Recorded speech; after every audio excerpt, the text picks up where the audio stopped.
And really? She's just, whew, calm down, Catherine.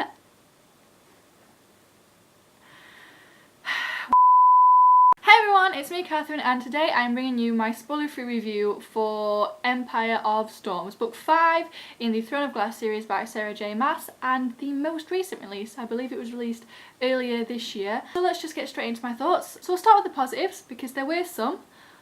First being that the loosing of breaths is still in a minority, which is great, because as I've mentioned before, that got old real fast.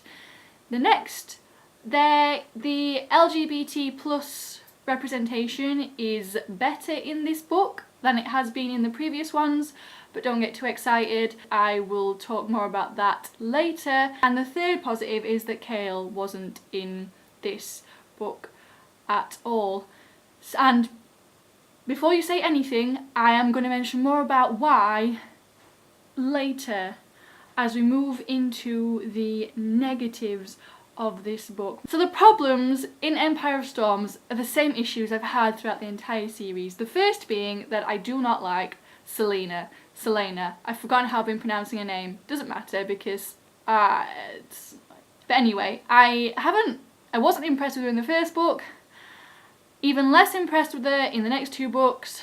I hated her in Queen of Shadows, and that did not change in Empire of Storms. She just, whoo, ha ha. So I don't like Celaena, basically because we're supposed to have seen her go through some sort of character development as the series goes, because that's what you expect in a series, to see your main character progress and grow as a person. But what Celaena has become is unbearable. She's just unbearable. She thinks she knows better than everyone, and because everyone thinks she's like this kick-ass badass warrior or whatever, the other characters find excuses for why she's behaving the way she is, when actually there's no excuse. Someone just needs to punch her in the face and be done with it. So that is the first problem.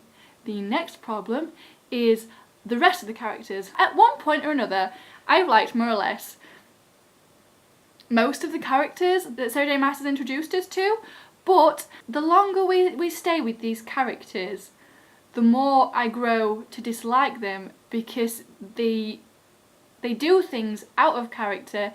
The characters aren't consistent, like their personalities are not consistent, and I feel like you mainly see it when they're with Celaena.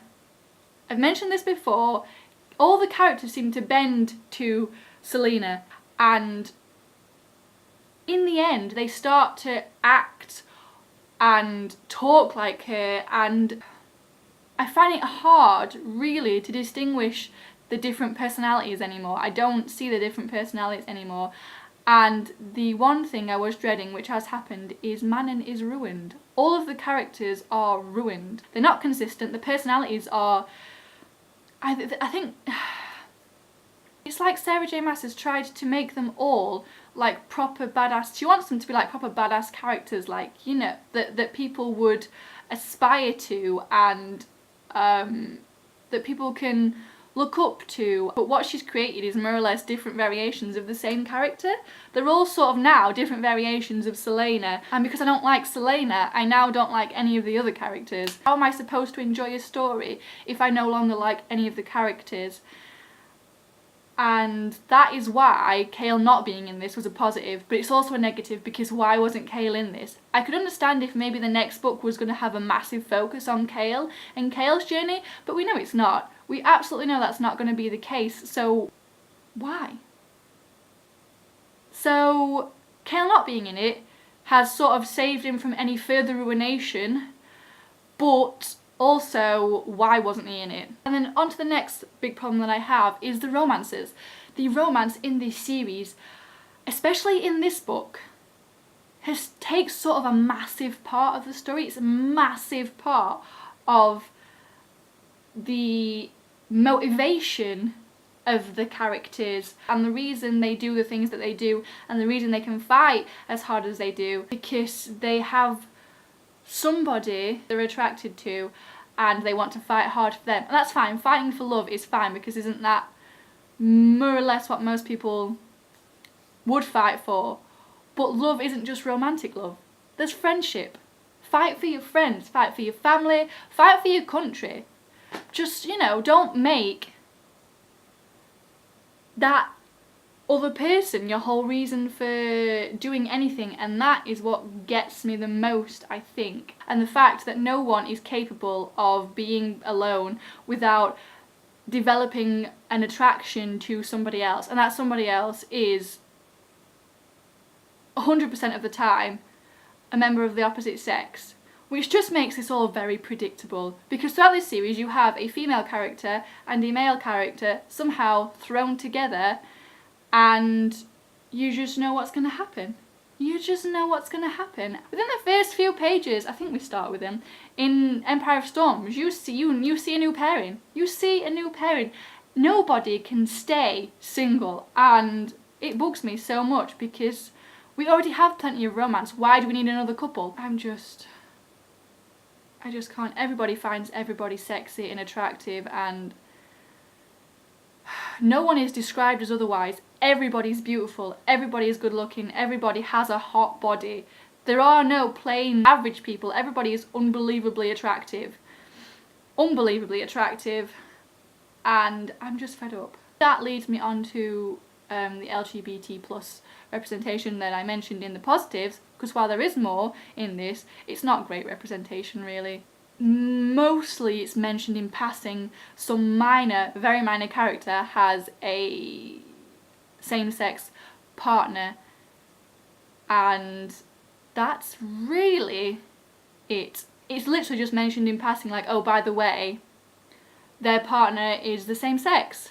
It feels like it's thrown in just for the sake of it, just for the sake of her to say, by the way, I'm not homophobic, but we're not going to talk about that anymore. And although one of the main characters has now been confirmed as bisexual, so they are canon bisexual, which is great because they're a main character, but I just feel like we're not going to explore that at all.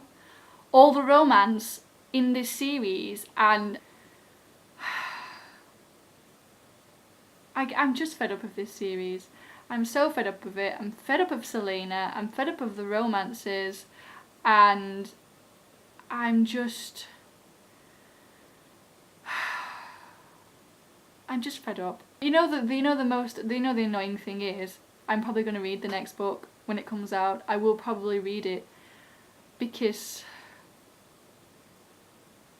I still, even after everything, I still am holding on to this hope that this can be saved, that she can make her characters good, and that she won't ruin Chaol.